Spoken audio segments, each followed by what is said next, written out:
But as we grow up, we forget about the oneness. We become estranged from each other, from ourselves. We become estranged from ourselves as we construct these personas and try to create distinctions based on the big 3 A's, as Marcus Borg said: achievement, affluence, and appearance. What kind of person are you? What kind of car do you drive? We've even specified it down to license plates. Now, don't get me wrong, if you have a personalized license plate, that's okay.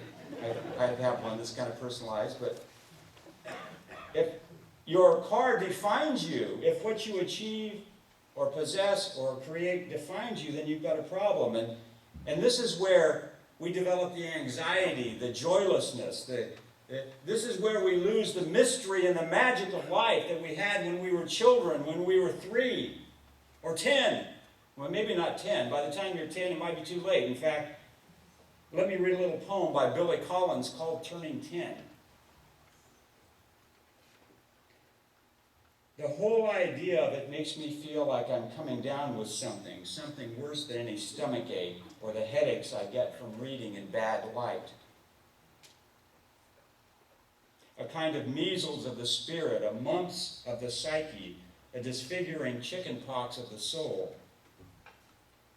You tell me it's too early to be looking back, but that's because you've forgotten the perfect simplicity of being one, and the beautiful complexity introduced by 2. But I can lie on my bed and remember every digit, every birthday. At 4, I was an Arabian wizard. I could make myself invisible by drinking a glass of milk in a certain way. At 7, I was a soldier. At 9, a prince. But now I mostly sit by the window watching the late afternoon light. Back then, it never fell so solemnly against the side of my treehouse, and my bicycle never leaned against the garage the way it does today. All the dark blue speed drained out of it. This is the beginning of sadness, I say to myself, as I walk through the universe in my sneakers. It's time to say goodbye to my imaginary friends. Time to turn the first big number.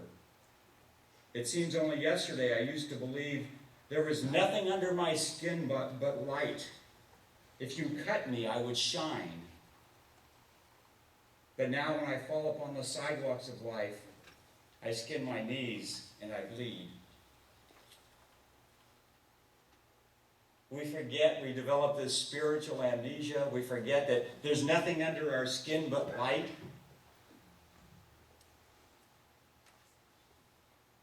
And we lose the joy and the magic and the deep love. We forget that the soul is on a journey and that this life is just temporary, and that as long as we're in this world, we're going to feel a little like strangers in a strange land. And we forget that our true life is in God. Our true life. That's pretty simple. Our true home is in God. Abide in me. Make your home in me. And your life will bear much fruit. But while we're on this earth, we're not just satisfied with some kind of narcissistic spiritual navel-gazing, but we know that if we're deeply rooted, if we make our home in God, that our lives will result in this compassionate, loving commitment to humanity. So this is your life in God. This is the purpose of this congregation, to help you cultivate your life in God. We do many things that are fun, that are good, that are helpful, that are enjoyable. But this is why we have this place.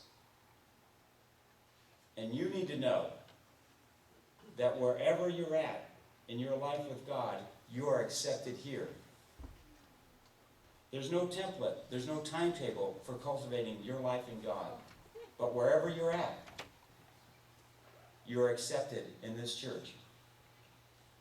Not talking about living for God. I'm talking about living in God.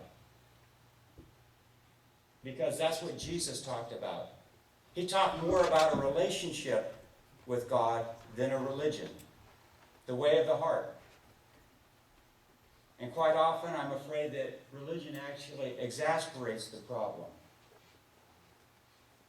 It makes us think that we can do this on our own, that if we're just good enough. But it doesn't work that way. Jesus came to bring us not a new religion. Jesus was Jewish. He never put down the Jewish faith. Never quit being Jewish. He didn't want to bring a new religion into the world. What he wanted to bring was this, a new way of doing religion. A new way of doing religion. Living life from the inside out instead of the outside in. That's a radical thing. That's why he came. A lifelong journey. A lifelong journey of exploring the universe within. What an adventure. That each of us, as God's beautiful creation, has been given this gift. And to explore that, and to discover it, and celebrate it, wherever we're at in our spiritual journey, we are accepted. That's where God starts with us. And so, as we close our service today,